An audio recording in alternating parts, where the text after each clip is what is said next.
Okay, untuk next punya video, aku nak cover pasal classification. So macam sebelum ni, regression ni dia basically nak, bila kita bagi input, dia akan predict the data point like exact value.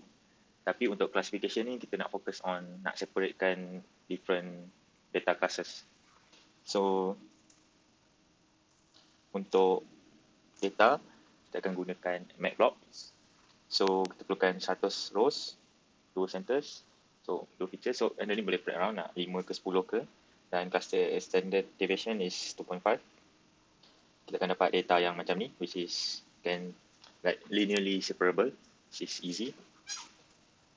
Untuk model, kita just simple linear juga, tapi start dengan benda yang random, dan kita boleh dapat data yang macam ni. So macam mana kita nak tahu yang model tu salah dia punya, so, sebab fokus dia adalah untuk boundary. So macam mana nak tahu yang model ni salah splitkan different data dalam dia punya feature representation. So sebelum tu kita start dulu dengan cross entropy, which is basically hanyalah negative log probability. So negative log likelihood. So kalau try buka dekat Google, dia akan macam ni lah, log X. So kita boleh nampak yang lagi ke kanan. So X-axis ni macam model tu punya confident ataupun probability dia. So lagi confident model tu dengan label yang betul, dia akan loss dia akan lagi kurang lah. So X tu, Y tu akan menurun.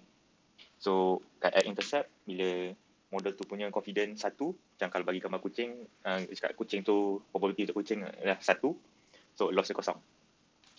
Kalau dia tak confident, so kita zoom out, memang dia akan, kalau X, kalau confident dia tu kosong, sebenarnya dia infinity, so agak mustahil. So macam ni contoh dia punya bentuk lah. Okay, so boleh play around macam 0.01. So kalau dia tak confident, loss dia 2. Jadi kalau dia confident, contohnya 7, loss dia rendah. Jadi kalau model tu tak confident sangat, so loss dia tinggi lah. So mungkin ni salah, patutnya mungkin kena log, like, bukan natural log apa semua, tapi at least boleh nampak lah dia punya structure dia. Okay, untuk visualisekan dia macam ni lah. So bila model tu tak confident, contohnya 0.01, jadi confident yang gambar tu kucing, tapi gambar tu memang kucing, tapi dia tak confident, so dia loss dia tinggi lah, around 4 point something. Kalau dia tak kok macam tengah-tengah, sama ada kucing atau contohnya kucing atau anjing, so dia tengah-tengah, loss dia around 0.7. So kalau dia memang confident gambar tu kucing, loss dia, kalau confident dia 0.99, loss dia 0.1 macam tu lah. Okay. Sini untuk multi-class. So multi-class kita tak pakai binary, kita tak pakai softmax, kita tak pakai sigmoid, kita pakai softmax. Mungkin terlalu, mungkin ni next punya video. Okay, ni untuk animation dia. So macam mana dia belajar nak adjust the boundary based on the loss semua tu. Dan ini contoh dia lah. So line ni atau model ni akan belajar macam, okay, ini adalah line best fit untuk separate between dua class. So kita boleh dapat loss 0.02.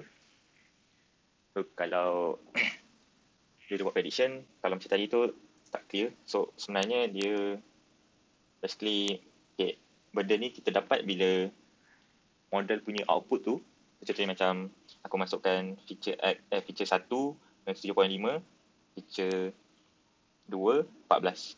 So aku akan dapat dia punya output daripada model, dan output tu kita akan passing ke sigmoid. So sigmoid ni lah yang akan bagi tahu yang, okay, kalau biru ni maksudnya kosong lah. So sigmoid tu akan output something yang around kosong dengan 0.15. So bila dah predict semua ni, so inilah contoh confidence map tu. So bila input tu kosong, 1 kosong, feature 2 2. So sebenarnya data point tu dia punya confidence dia around 0.5. So macam dia tak confident lah. Dia susah nak separate between dua classes. Tapi kalau input tu contohnya feature 1 ni 10, feature 2 ni 2.2, so dia boleh confident yang, okay, ini Salman kelas 1. So itulah macam mana classification berlaku. Okay, untuk conclusion ni, classification ni kita fokus dekat cari boundary yang boleh senang nak separatekan antara dua data point lah.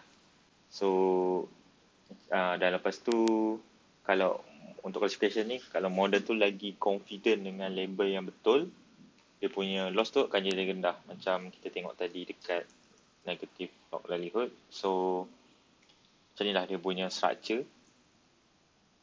Itu sajalah. Okay, bye.